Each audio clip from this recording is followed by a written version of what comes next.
This is what remains of 14 homes set ablaze in the West Bank village of Taibeh.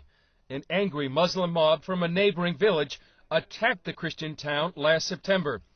They said they were avenging the dishonor of a Muslim woman allegedly impregnated by a Christian employer from Taibeh. Taibeh is the only West Bank village completely inhabited by Christians, about 2,000 of them. It was originally called Ephraim. It's mentioned in the Old Testament and in the book of John as a village where Jesus stayed. Mayor David Horry says the attack would not have occurred if Taibeh were a Muslim village instead of a Christian one. It happened many times between Muslim and Muslim, and what they did is most times they would just marry the girl off. And have they gave us a chance and proved that this pregnancy was from the man from Taibeh, maybe we would have married him off to that girl. Palestinian officials are downplaying what happened here, depicting it as a dispute between families, the result of an out-of-wedlock romance. But some villages insist the incident was pure religious hatred. Taibeh Christians were used as scapegoats.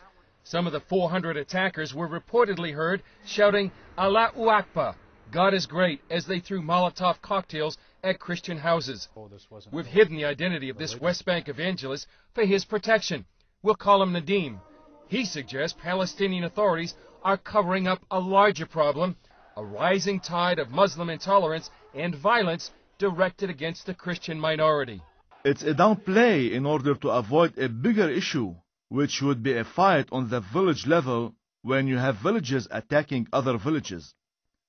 It's easier for them to downplay it in order to avoid the bigger problem, which I don't know there will be enough officials around to handle it if it were to come about. The attack on the village of Taibeh is one more example of the precarious position of Christians in the West Bank and throughout the Middle East. Last February, hundreds of Druze Muslims attacked Palestinian Christians in the northern Israeli village of Mugar.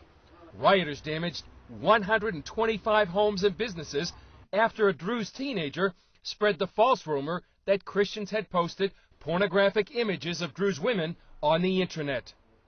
Palestinian Christians are in very dire straits. International human rights attorney Justice Weiner has researched the plight of Palestinian Christians for more than 8 years. His findings were recently published by the Jerusalem Center for Public Affairs.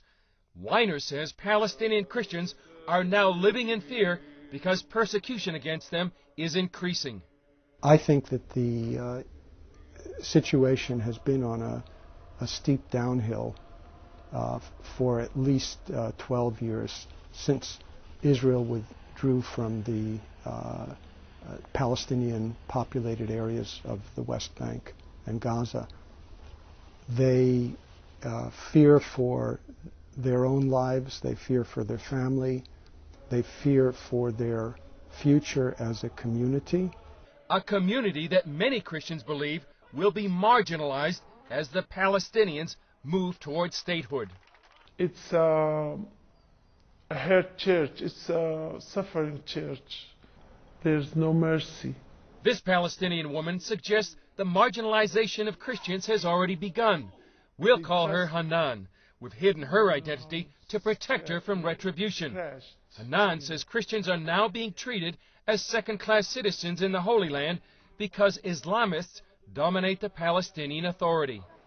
Now all the leadership and the people who are in authority, Muslims, and they force their laws, their teachings, their Quran, everything in courts, everywhere, in the schools, everywhere. You know, they threaten people. People afraid to say no. Western leaders say elections scheduled for January prove the Palestinians are committed to establishing a democratic society. But the draft Palestinian constitution shows a government consigned to institutionalizing Islam over secularism. While the draft constitution pledges to guarantee freedom of worship, Islam is stated as the official religion of Palestine. Sharia law is stated as the primary source of legislation. Under Sharia law, any Muslim who leaves Islam and converts to another faith must be killed. And so it was for falafel stand owner Ahmed El Akwal.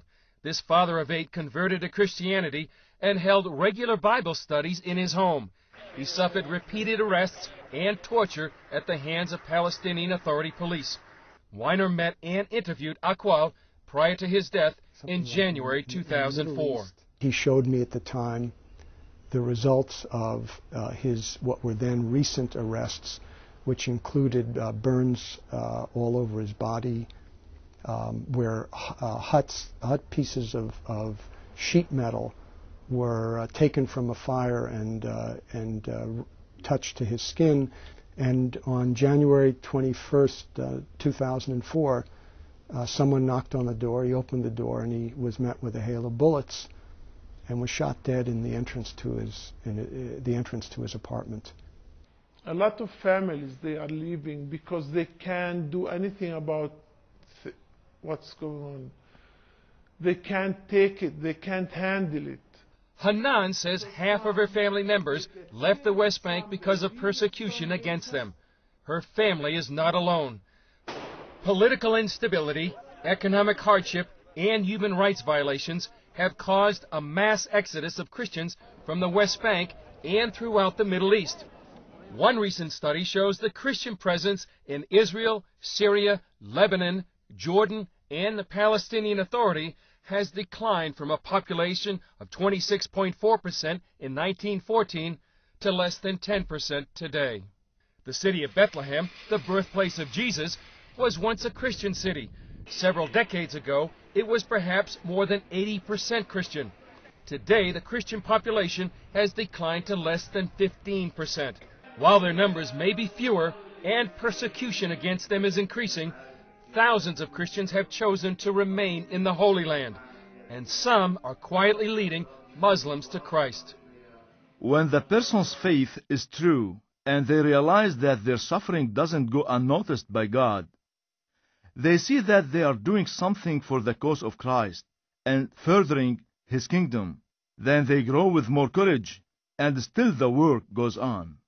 In his second letter to Timothy, the Apostle Paul said those who live a godly life in Christ will be persecuted. Nearly 2,000 years later, those words are ringing true for Palestinian Christians in the Holy Land, where persecution is now a way of life.